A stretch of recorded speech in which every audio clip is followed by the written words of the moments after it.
Hello friends, good day to all of you. Today we are going to talk on metamerism. In biology, metamerism is a linear series of body segments fundamentally similar in structure, though not all such structures are entirely alike in any single life form because some of them perform special functions. In animals, metameric segments are referred to as somites or segments or metamers. In plants, they are referred to as metamers or more concretely phytomers. When the segmentation in bilateral animals such as annelids involves a longitudinal division of the body into a linear series of similar sections or parts, it is called metameric segmentation or metamerism. Each section or part is called a segment or somite or metamer. Each metamer typically repeats some or all of the various organ units. The term metamerism is applied only when organs of mesodermal origin are so arranged. The primary segmental divisions are the body wall, musculature and sometimes the coelom. This in turn imposed a corresponding metamerism on the associated supply system like nerves, blood vessels and excretory organs. Longitudinal structures such as gut, principal blood vessels and nerves extend the entire length of body passing through successive segments. Other structures such as gonads are repeated in each or few segments only. Metamerism is always limited to the trunk region of the body. The head represented by the prostomium and bearing the brain and some organs, and the pygidium represented by the terminal part of the body which carries the anus are not metamers. In true metamerism, there is a serial repetition of homologous organs like nephridia, nerves, muscles, reproductive organs, appendages, etc. in each segments, but these organs function in coordination with the others. All segments are integrated into a single functional unit. In true metamerism, new segments are added in front of the last segment called pygidium. Hence, posterior segments are younger as compared to the anterior ones. Coelom is divided by intersegmental septa into compartments, each of which can be regulated independently of the others. Truly segmented animals typically have an anterior acron and posterior pygidium and various intermediate segments called metamers or somites. In higher invertebrates such as arthropods, metamerism provided an opportunity for specialization of segments into head, thorax and abdomen, and serially repeated organs could be specialized, resulting in rapid evolution. Pseudometamerism occurs in members of class Cystors, in which every segment is independent of the other and contains complete set of organs that have no connection with organs in other segments. During growth, new segments are added in front in the neck region, and hence the posterior most body segment is the oldest one and the anterior segments are younger. Now come to the metameric animals. Metameric segmentation of the body encountered for the first time in Annelida is of considerable interest because the most successful groups of animal kingdom like Arthropoda and Vertebrata also have their parts metamerically repeated. At least one group of mollusca like chiton also exhibit metamerism. Metameric segmentation seems to have evolved 3 times independently in animal kingdom. First one is in the Annelida and Arthropods, second one in the chordates, and third one is Cystors. Now we will discuss about the external and internal metamerism. Metamerism is conspicuously visible in most annelids both externally as well as internally. The common earthworm is a good illustration of both external and internal metamerism. Its body consists of great number of similar segments and all the body organs such as musculature, seta of locomotion, blood vessel, nerves, ganglia, excretory organs and gonads, etc. are repeated segmentally. Even the coelom is divided into segmental compartments by the intersegmental transverse mesentery called septa. Only the digestive tract remains unaffected, but it also extends through every segments. In arthropods, metamerism is chiefly external, while man and other vertebrates show an internal metamerism of body muscles, nerves, certain blood vessels, vertebrate and ribs. Now, we will discuss about the complete and incomplete metamerism. In annelids, worms, metamerism is complete, affecting practically all the systems. The metamers are essentially alike or homonymous, each having segmental blood vessels, nerves, nephridia and coelomoducts. This condition is called homonymous metamerism. On the other hand, higher animals such as arthropods and vertebrates show incomplete metamerism because of division of labor. The segments or metamers of different regions of their body become greatly dissimilar. This is called heteronomous metamerism.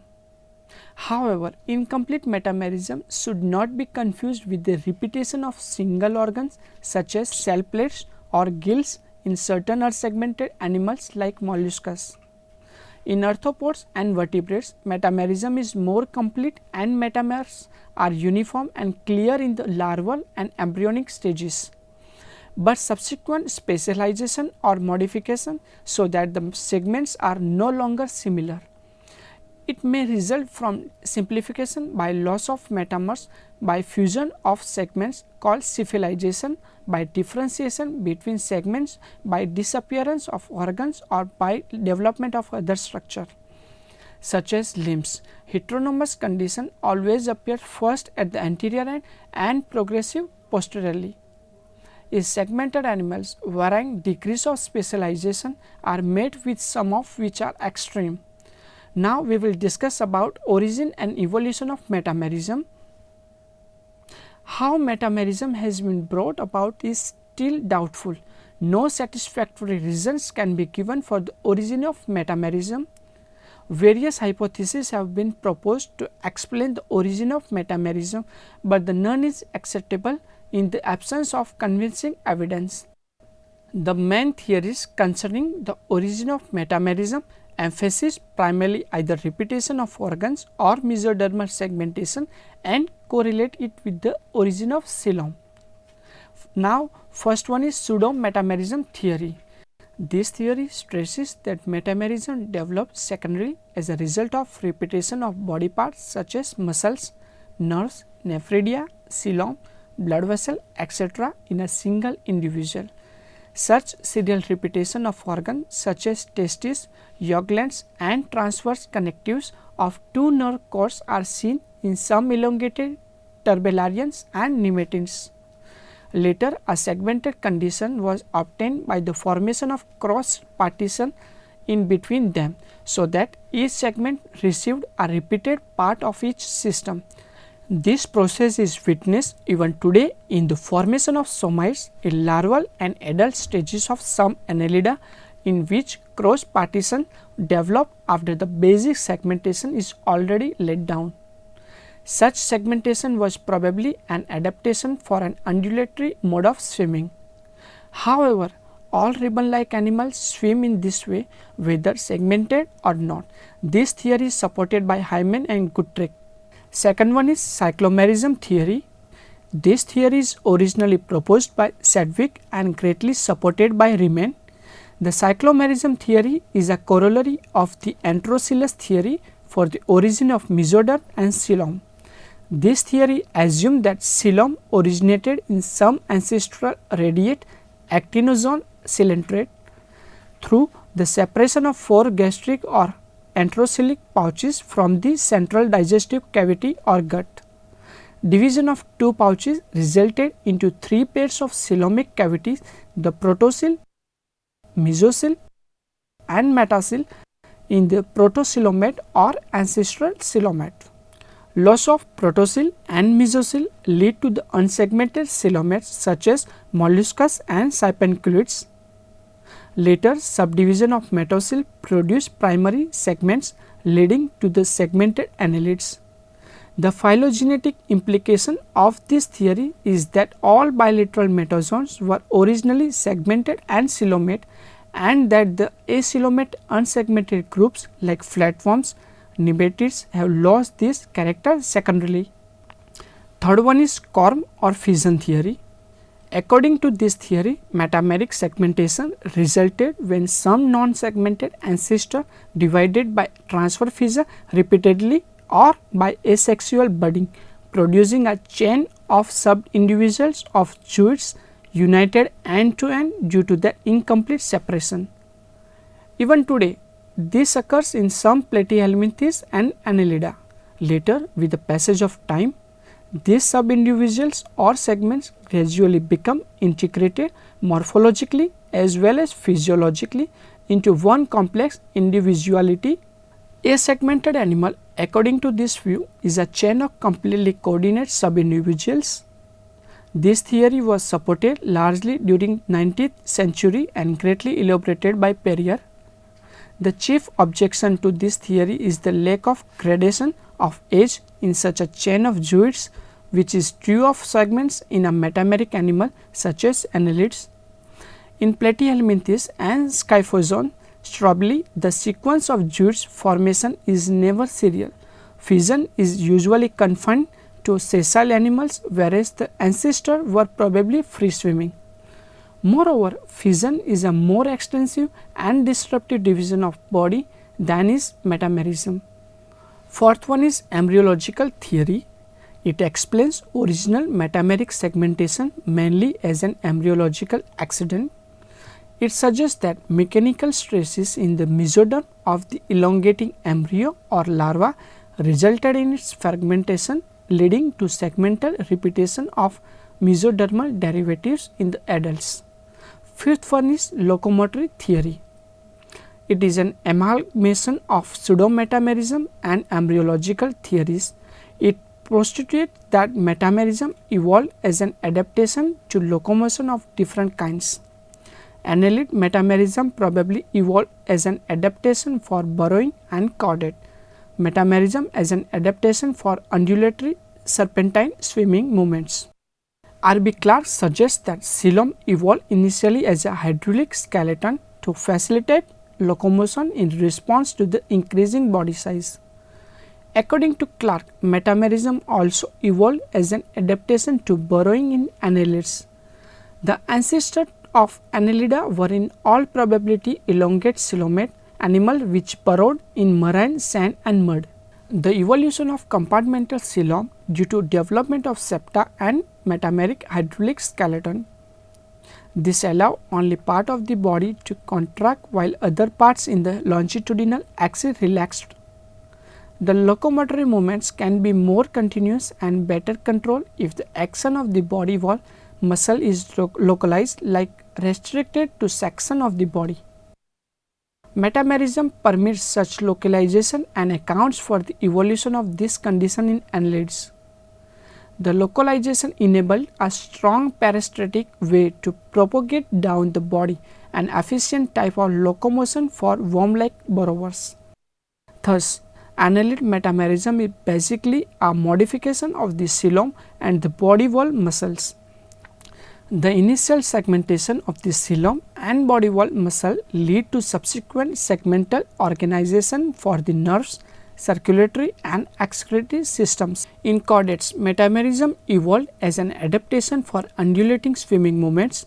According to Beryl, notochord evolved in the early chordates to provide support for the body, followed by metameric segmentation of body wall musculature so that alternate waves of contraction sweeping down the body could enable strong swimming. The initial muscle segmentation caused segmentation of the nerves and circulatory systems. In cystodes, metamerism evolved as a response to reproduction. A reproductive package was formed which, once it had performed its function, was expendable. Proglottids are not additional to the body but are the body and so have to carry a complete series of organs. Now, we will discuss about the significance of metamerism. It is not clear that how and why metamerism evolved or how the primitive ancestors were benefited by it. Probably specialization of metamers for particular function showed advancement. It is possible that segmentation was initiated in the musculature of an elongated swimming worm. This breaking up of the body into metamers would facilitate swimming movements. Metamerism helps in locomotion in several ways. The coordination of muscular action and fluid-filled coelomic compartments cause efficient swimming and creeping, which is advancement over the simple ciliary and creeping movements of lower invertebrates. Full-filled coelomic compartments also provide hydrostatic skeletons for burrowing. Precise movements can take place by differential turgor affected by flow of coelomic fluid from one part of the body to the other.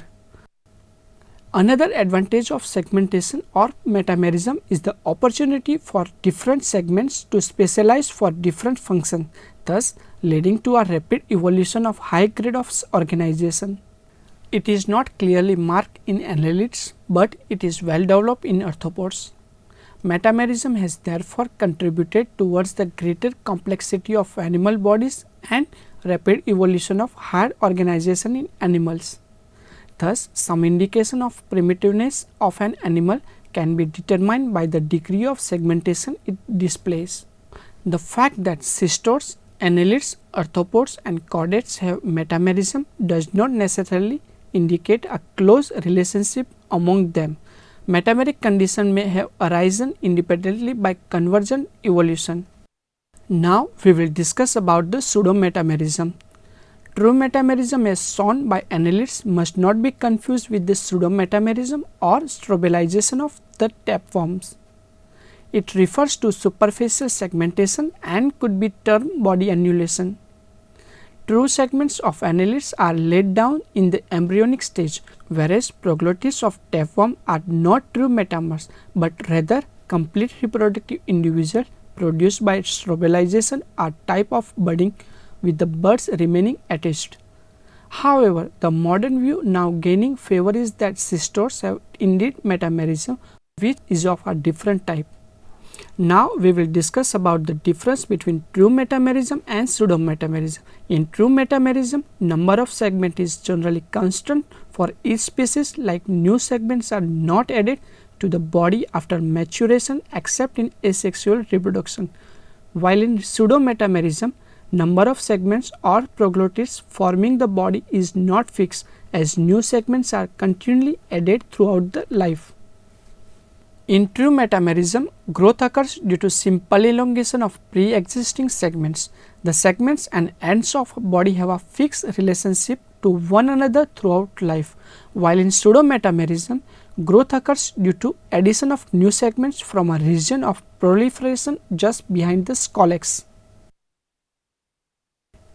In true metamerism, all segments are of the same age and at the same stage of development, while in pseudometamerism, proglottids differ from one another in age and in the degree of developments. In true metamerism, segments are functionally interdependent and integrated. Working in coordination, they preserve the individuality of body. For example, in a worm, during locomotion, muscle of each segments contract in a regular sequence so that rhythmical waves of contraction pass over the whole body, which moves forward in an orderly manner. While in pseudometamerism, segments or proglottids are independent and self-contained units, each having a full set of sex organs and a portion of excretory and nervous systems. They are productive units developed for detachment. A tapeworm represents a sort of colony or strobila and made of linear rows of incomplete individuals. Now come to the summary. Metamerism is the serial segmentation of the body along an anterior and posterior axis. Each segment is known as a metamer or somite. True metamerism occurs in annelids, arthropods and most chordates. A typical segmented animal has a specialized anterior head or acron and a posterior pygidium or telson with varying number of intermediate segments. Metamerism is always limited to the trunk region of the body, the head bearing the brain and sense organs, and the pygidium is not a metamer. Various hypotheses have been proposed for the origin of metamerism, but none of them are acceptable in the absence of convincing evidence. The main theories are pseudometamerism theory, cyclomerism theory, corm or fission theory, embryological theory and locomotion theory. Metamerism is important because it can modify parts of the body for special functions without having to affect the rest. Turn on different genes in different segments and entire course of development can be changed without requiring major mutation. Metamerism helps in locomotion. I hope you have enjoyed the session of metamerism. Thank you.